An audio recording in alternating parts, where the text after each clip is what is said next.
In this video, we are going to talk a little bit about the type of scanning. And this is a big subject. We are going to cover the major type of scanning, but I will recommend that you go and read about the remaining type of scanning, because it's important to understand the type of scanning and the different ways they are working. So we're going to cover some of the scanning, the full open scan, which is the normal one, the thin scan, the reset scan. But I believe one of the most important topic in this presentation will be the firewalk, which is discovering or get familiar with the firewall. I mean, how can I discover firewall? So we're going to go through a nice tools that allow you to do that, to discover the rule on the firewall. Now let's talk about the full open scan.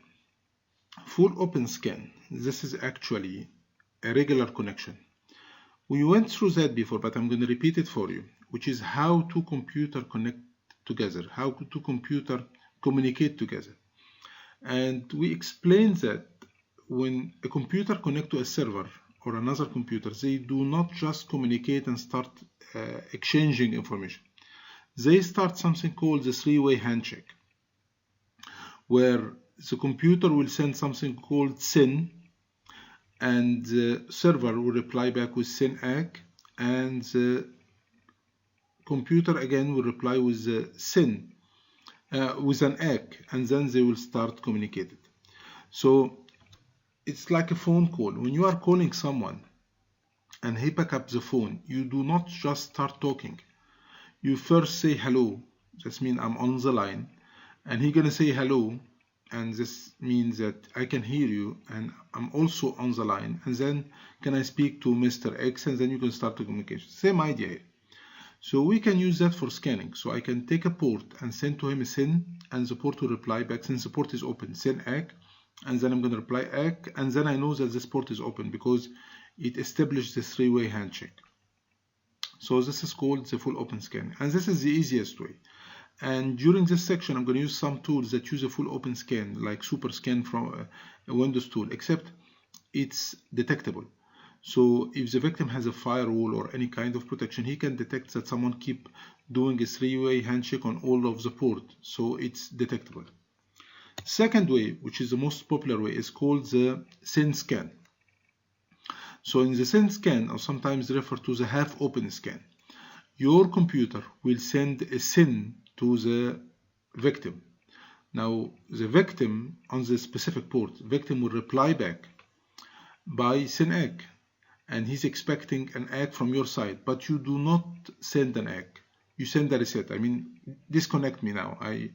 And by doing that, you now know that the port is open because you received the SYN-ACK. So you don't need to resume the connection because you don't want to be detected. So you just send those two. You send the SYN, wait for the SYN-ACK, and then you know that this port is open, and you do the same for all the other ports. And we're going to see in Nmap how it's done. Actually, Nmap allow you to choose the different kind of scans that you want to implement. We have a reset scan, which you only send a packet and wait for the reset. So you know reset will terminate the connection. So you know that the port is open. It's a very weak connection, a very weak scanning method, except it's one of the type. There is another type of scanning, like the FTP pounds, the Christmas scanning. I would recommend you that to start reading about them. Why it's important to understand the different kind of scan? Because when you do scan, besides gathering information about the victim, you also want to know how effective their firewall or their IPS or whatever protections they are using. So when you try different kind of scan, you should check, did the firewall detect them or not? And accordingly, you can evaluate if they are using the right type of protection and security appliance or not. The last topic that I want to refer to is something called firewalk technique. Firewalk, it's to check the firewall rule. Now the firewall, it's a preventive technique. It's a software or a hardware that has some rule that will allow specific traffic or deny other traffic. So for instance, you may have a website definitely the website will have a firewall before him, but because it's a website, it only allows port 480 and 443. So I need to start navigating and discovering the open port on the firewall, because later on I'm going to see how to exploit the system even if it has a firewall, because I was able to detect the open port on firewall. And a very good tool to be used is called HBank3. HBank3 will be used in two different ways during this course. We're going to use that for firewall right now, and later on you're going to see how to utilize those information. And we have a specific denial of service attack that's going to use the HBank3. It's a very, very effective and very powerful tool. Anyway, let's see how we can use the HBank3. So let me just open my virtual machine,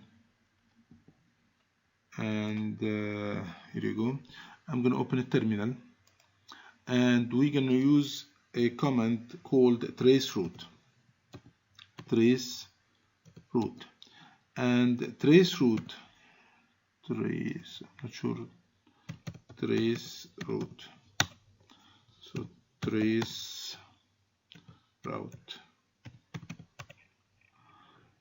because it has different spelling if you are writing them in Windows, is different than Linux. So traceroute, and then let's put a website, www.easycouncil.org, or any website that you want. Now, what traceroute will do, it will show you the path. So here, something interesting.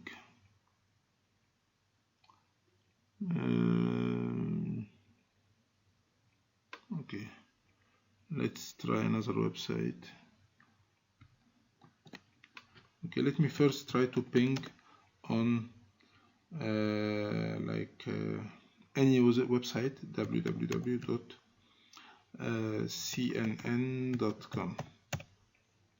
I'm getting a reply, so let me repeat that, traceroute, and let me use cnn.com. And we can see the path of the packet.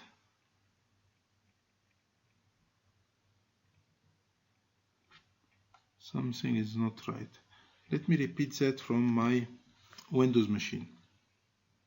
Now let me explain exactly what I'm trying to do here. Okay, when we CMD send a packet to a specific website like easycouncil.com, so ping www.easycouncil.org, for instance, this packet is going through my machine, then it will go to the switch, then the router, then it will go to the internet where it has a lot of routers, and then it will go to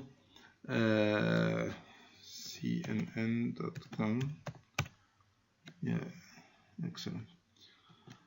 And then it would reach CNN or Easy Council or whatever website that definitely has a firewall, and it will check this packet is going through where. If it's a website and this packet is going to port 80, so this will be acceptable. But if it's going to any other port, it will not accept that. So traceroute will trace route www.cnn.com.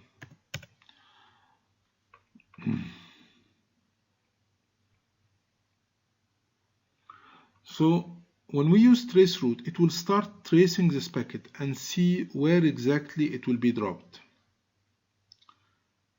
There's no way it can be dropped after one packet, after our router.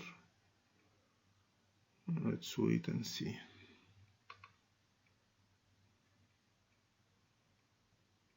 Because once you start getting those, yeah, exactly, still going. But once you start getting star, that means the packet reach one router and then it dropped. This is the firewall. So as you can see, it shows me the path of the packet. I keep going from one router to another router to another. I didn't reach CNN yet. And I believe after some while, because this is all router on the internet in different countries, so my traffic is keep going. But after a while, I believe it will start showing only asterisks. Okay, and this will be an indication that my traffic start to be dropped because the firewall are preventing the traffic to go and bypass them. So now I know that I should know the IP of the router, and I should try to manipulate. I think we reached that. It's by no, still.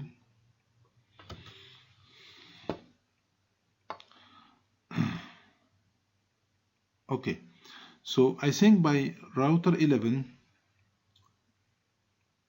this should be an indication that it didn't went through, but it also continue.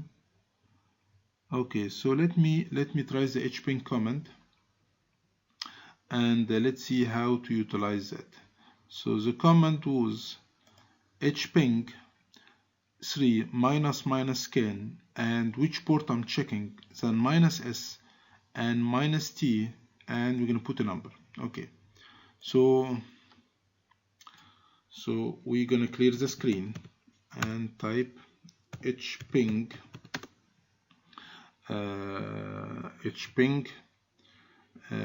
minus scan hping 3 minus scan, and then the port, which is 80, because if it's a website, definitely port 80 and 443 will be open. Then minus capital S, which means do a SYN. You remember SYN that we just explained, do not do a full open SYN scan. Then minus T, and then after how many hop or how many router I should check those open ports. So I'm going to start with 11, and the website www.cnn.com. And as you can see, yes, those two ports are open on this device. Now after doing that, I'm going to start the router after, which is 12, and still those two ports are open after that. And then if it has more machine, we can do 13, and 13 it was not showing on the trace route, but it seems that there was a machine, but because there was a firewall firewall before this machine, or definitely is the server, so the packet has been dropped. So I'm not aware of the 13 hub or the 13 router. Let me try 14. So you will be able to draw the network, as you're going to see later on. See, I keep discovering the bypassing the firewall, and now I know that on those machines, those ports are open. So when I'm planning for the attack, I know that I should focus on port 80 and 443 because the firewall allow traffic from them. So this is how to use hping 3 to discover the role of firewall. If I use the same and I use different port, like for instance, let me try port 135 or 445. On the same port, you're going to see that this port is not opened. So now I can discover, or I can find out which port is open on the firewall and which port is not opening. Thank you so much, and see you on the next video.